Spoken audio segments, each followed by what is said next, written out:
Guys, Jeremy here. Today we're just going to do a quick 30 second to a minute of maintenance on this Aquascape planted tank. There's a bit of algae on the glass. As you can see, it's evaporated.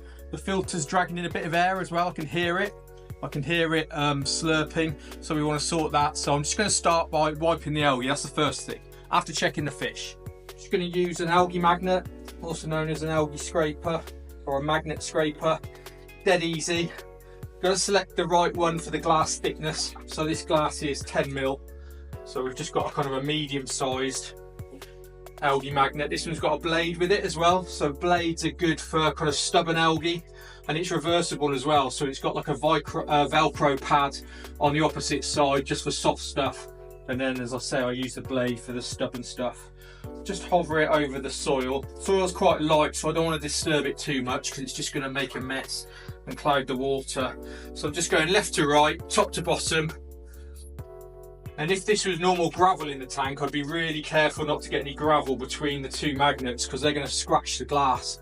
And you can turn that upside down. You can turn corners with it as well. Okay, that's all wiped. I'm just gonna, you might pick that up. I'll just turn the corner. There we go. See that? So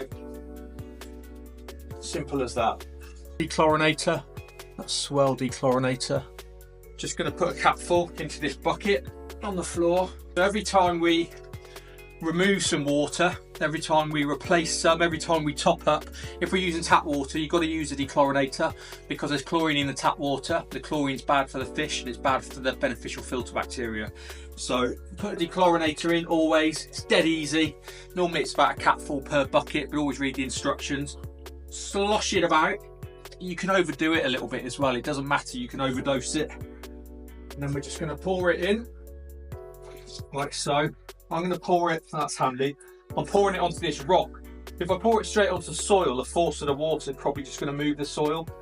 So I'm just going to pour it onto this rock, and the plants and the rock are just going to take some of the force out of that plant food. So heavily planted tanks like this, they get by on a combination, well, they succeed on a combination of a good substrate, carbon dioxide, good lighting, and a good liquid plant food. So I'm going to put this in. This is a 240 litre tank. I need 10ml per 80 litres, so I need 30ml, which is this full cup. Fill that up and pour it in. Distribute evenly. You can pour it in where there's some filter flow, so that will distribute it across the top of the tank. And we're all done until next time.